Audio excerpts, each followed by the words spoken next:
ಮುನ್ನೋಟದಲ್ಲಿ ಬೆಳೀತದೆ ಅಂತಕ್ಕಂಥ ವಿಚಾರವನ್ನು ನಾವಿನ್ನು ಮುಂದೆ ನೀವು ಯಾರಿಗೂ ಹೇಳುವ ಅವಶ್ಯಕತೆ ಇಲ್ಲ. ಅದರಿಂದ ತಾವೆಲ್ಲರೂ ತಮ್ಮ ತಮ್ಮ ಬಳಗದ ಲೀಡರ್ಸ್ಗೆ ಇನ್ನೂ ಉತ್ತಮ ರೀತಿಯಲ್ಲಿ ಸರ್ವೀಸನ್ನು ಕೊಟ್ಟು ಉತ್ತಮ ರೀತಿಯಲ್ಲಿ ನಾವೆಲ್ಲ ಕೆಲಸವನ್ನು ನಿರ್ವಹಿಸಿದ್ರೆ ಏನು ನಮ್ಮ ಕರ್ನಾಟಕ ಈಗ 3ನೇ ಸ್ಥಾನದಲ್ಲಿದೆ, ಅದನ್ನು ಸೆಕೆಂಡ್ ಸ್ಥಾನಕ್ಕಾದ್ರೂ ಈ ವರ್ಷ ನಾವು ತರಲೇಬೇಕು ಅಂತ ನಾವೆಲ್ಲ ಪಣತೊಟ್ಟು ನಿಂತು ನಾವೆಲ್ಲರೂ ಕೆಲಸವನ್ನು ನಿರ್ವಹಿಸಿದ್ರೆ ನಿಜಕ್ಕೂ ನಾವು ಏನು ಮತ್ತು ಕೇರಳ ಟೀಮು ಮತ್ತು ತಮಿಳ್ನಾಡು ಟೀಮು ಮತ್ತು ಅಕ್ಕಪಕ್ಕದ ರಾಜ್ಯಗಳ ಟೀಮು ಕೆಲಸ ಮಾಡ್ತಾಯಿದ್ದಾರೋ ಅದೇ ರೀತಿ ಹೆಚ್ಚಿನ ಮೊತ್ತವನ್ನು ನಾವು ಸಂಗ್ರಹಿಸಿ ನಾವು ಸಹ ಉತ್ತಮ ಮಟ್ಟದಲ್ಲಿ ಬೆಳೆದು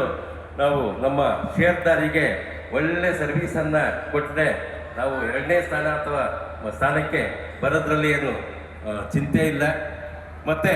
ತಾವೆಲ್ಲರೂ ತಮ್ಮ ತಮ್ಮ